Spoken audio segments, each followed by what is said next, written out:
Alors bonjour, bienvenue à notre capsule Pédayoga. Je me nomme Nancy et je suis formatrice animatrice ainsi que partenaire officiel pour la région de Laval, Montréal, Saint-Eustache.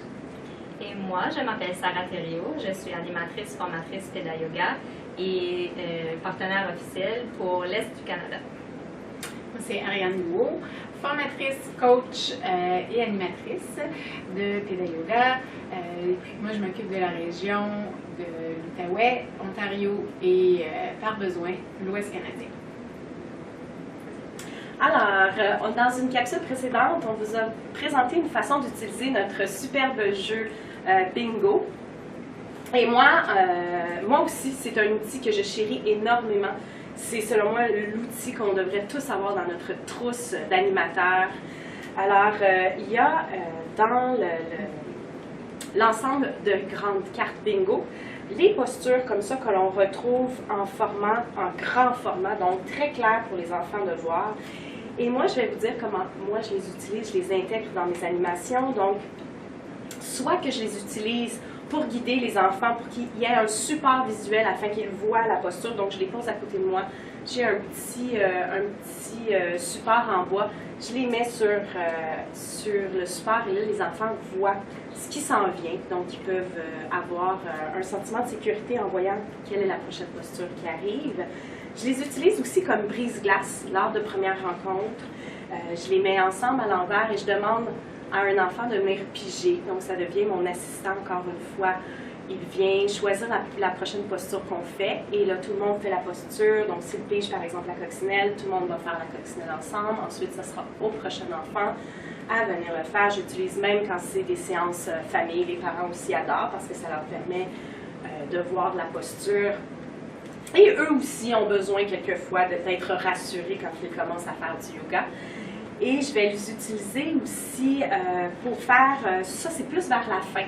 Je vais faire un récapitulatif de ce qu'on a appris quand c'était une session complète. Donc, mettons, c'est une session de 10 semaines. Donc, je vais les utiliser à la fin. Je remets à chaque personne un carton sur lequel je vais choisir par exemple 10 postures. Donc, je mets mes 10 postures sur mon petit carton. Et je leur donne des petits collants étoiles. Et là, par exemple, si c'est une séance en famille, mais je vais dire à l'enfant, on inverse les rôles aujourd'hui. Donc, vous faites le circuit.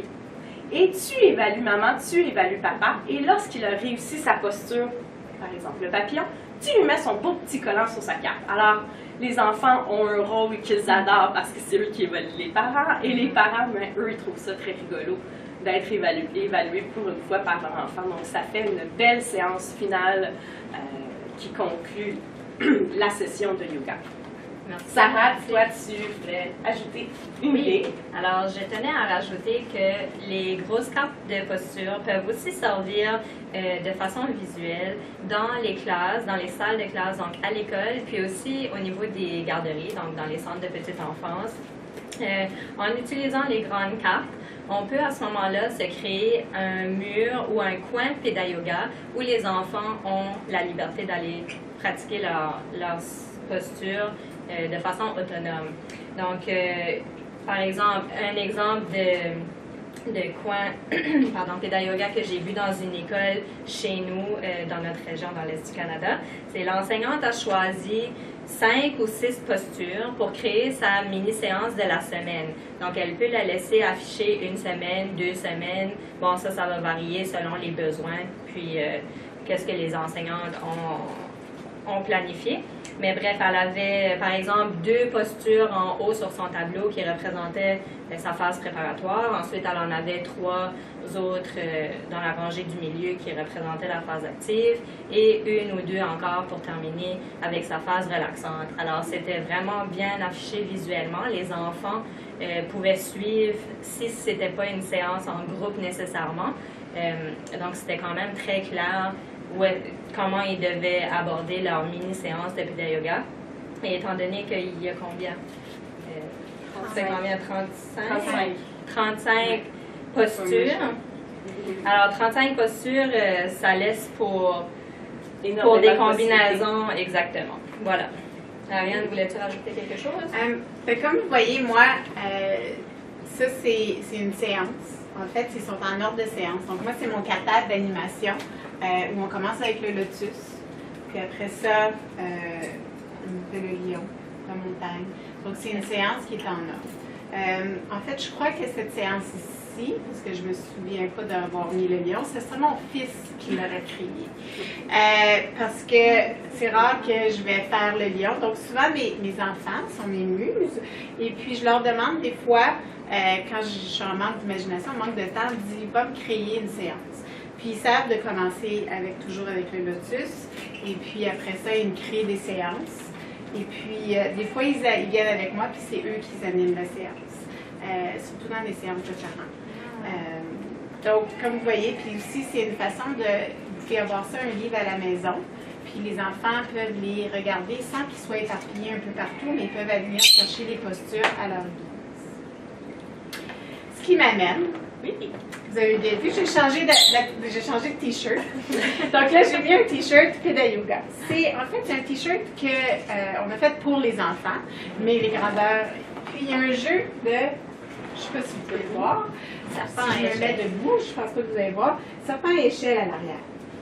Donc, les enfants peuvent soit l'utiliser, vraiment tester leur patience, se coucher sur le dos, puis les autres amis jouent sur eux, 5 minutes. Ou vous pouvez juste simplement enlever le t-shirt, le mettre par terre et jouer un jeu. Les enfants font la posture. C'est le même concept que le serpent à échelle, sauf qu'on a des postures à faire. Une autre façon aussi, ça peut être de faire un coussin avec, de le rembourrer. J'ai des gens qui ont fait ça. Donc, pour ramener ce que Nancy a dit tout à l'heure, la seule limite, c'est votre créativité puis votre imagination.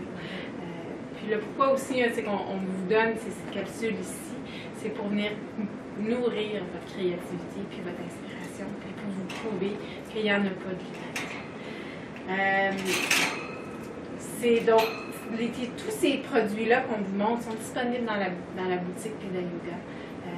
Puis je pense, je sais pas, Nancy a parlé de son coup de cœur, qu'elle, c'est vraiment les grandes affiches sur lesquelles elle tripe. Mais toi, Sarah, ton coup de cœur, ce serait quoi au niveau des... Moi, j'utilise beaucoup le bingo, mais j'aime particulièrement les petites cartes de pensée positive. Oui. Je crois que c'est vraiment quelque chose d'inspirant.